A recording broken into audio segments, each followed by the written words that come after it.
Okay, so let's talk about the play surface. All right, we've had a chat about the scale of the game, the size of the game, and currently we're reckoning 6x4.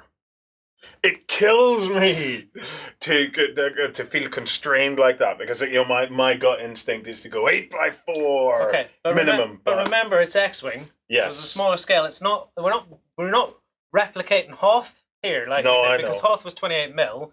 So there's good reasons to go 6x4. Normally, X-wings played on 4x4, 3x4. Yeah. Sorry, 3x3, 4x4.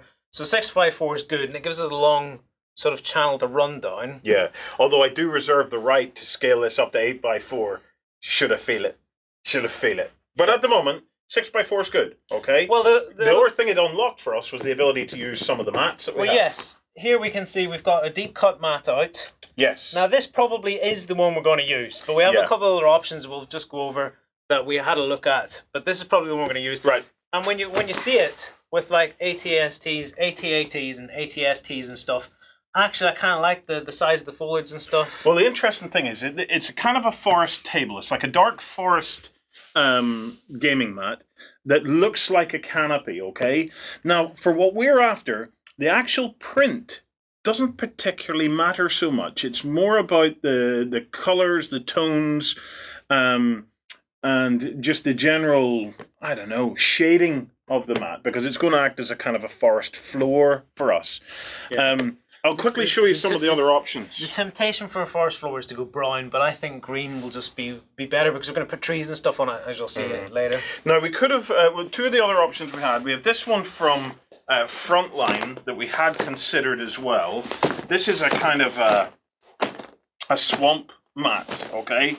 And it would have worked. It would have worked really well too, actually. Well, and one of the nice things about it is it gave us some actual, like, specific areas that we could have put trees. So we could actually have utilized the flow of this. My only problem with it for this particular game is that some of the wooden panel-y details and stuff on it are very much out of scale. Now, we could have covered them with trees, but it kind of defeated the purpose a little bit. So, really nice looking mat, this one. You know, this mat is actually really nice on second thought. I'm looking at it going, that's quite nice actually with all the colours and stuff, but probably still this. I think for what we're doing, we might still go with this one. Who's this one? Frontline? That's Frontline's F.A.T mat. Yeah. I think it's their kind of swamp kind of mat. Yeah, it's all right. We'll roll the next one out over that anyway. So then this one, again, it kind of... Whoa, that's bright. Well, you see, the thing is, it is very bright, okay? And as we continue, do you know what? It wouldn't surprise me if we do end up maybe going with something like this. It depends how this all goes and how we find the contrast of everything that works out. Our current thoughts on this, beautiful mat. It's another deep cut studio mat. This one's, I think it's called the Grasslands or something like that. Well, you see, one of our important decision-making factors here is how does our trees, because Endor is covered in trees. Yes. How do our trees look on these particular mats? Now, if you watch this, I don't think this mat's going to work when I put these down. Right? So let me put them down.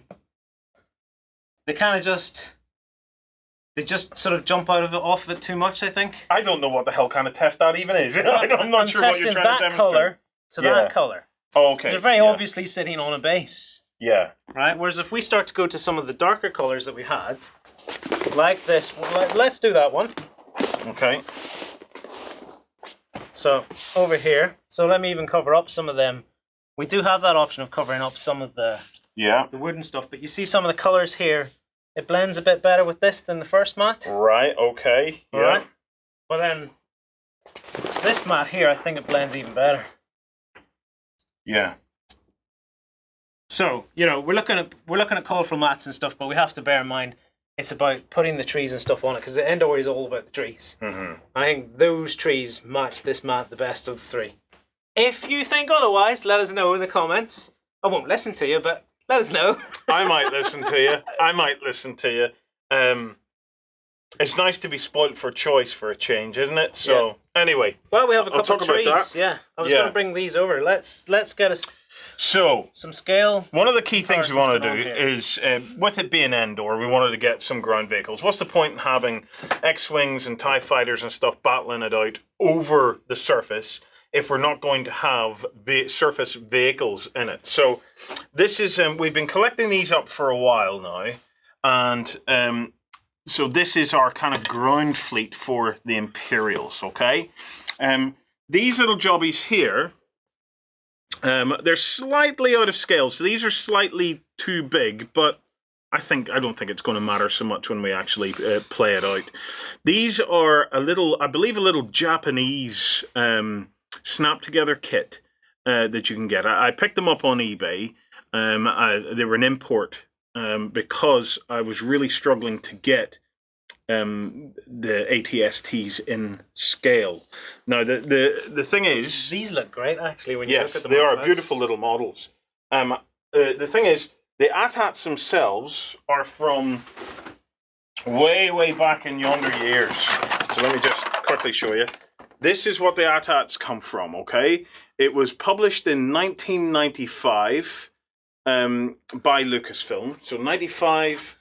2005. It's 20 years old. It's back in the day. That's way back in the day. I found now these normally you find them on eBay and they might be a couple of $100 to try and get a box of this on eBay. But I found two in Bulgaria that were $20 a piece. Yeah. So I bought 2 boxes of it, and in each box you got 2 intact AT-ATs.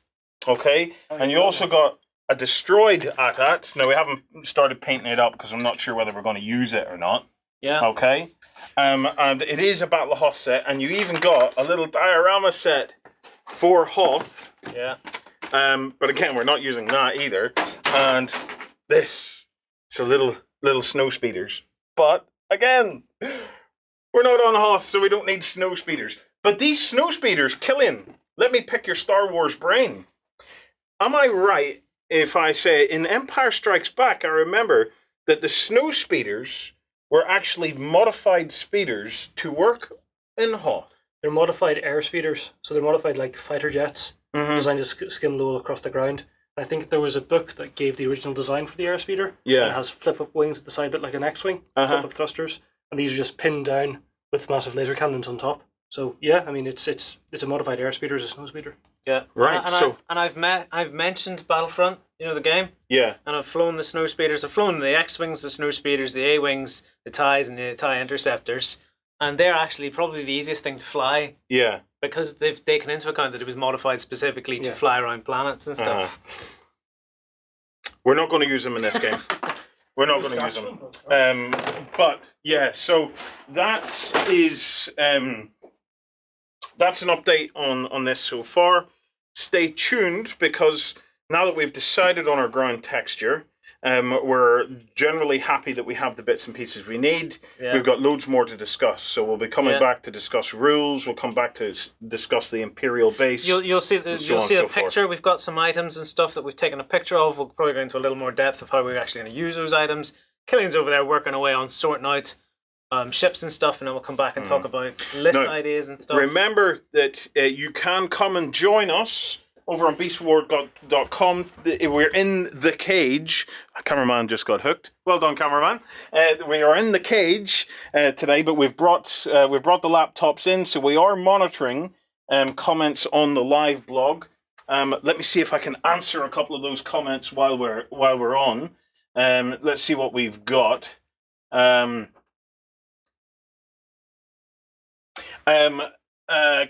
Cameron says, I suggest you take a look or even play the old Rogue Squadron games for GameCube. They have a lot of the surface battles, very interesting. And they have Endor, but not with starfighters.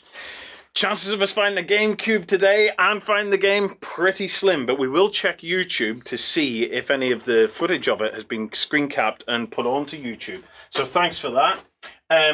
Cypher 2009 is asking, how micromanagement is the game going to get? Well, before I even read the rest of your comment, none. We're going to try and keep it simple, streamlined, fast. Yeah. That will be where the iterations come from, but we'll be tackling the rules a little bit later. We have had Killian going through the first iteration of the rules. we will be coming to that very shortly to start examining them and seeing if it's going to get too cumbersome, and how we perhaps simplify or perhaps speed up, address the issues that we may face when we try to play out the scenario. So stay tuned for some conversations about that, because it's high on my mind, it's high on my priority of making sure the game plays fast. We are basically going to try and replicate Battlefront, the new Battlefront game, on the tabletop using X-Wing rules. Right. So minus the men. Minus the men. Well, for the moment, minus the men. If you have any suggestions on how we would do scale infantry for something like this, because we may come back to it later on, post below.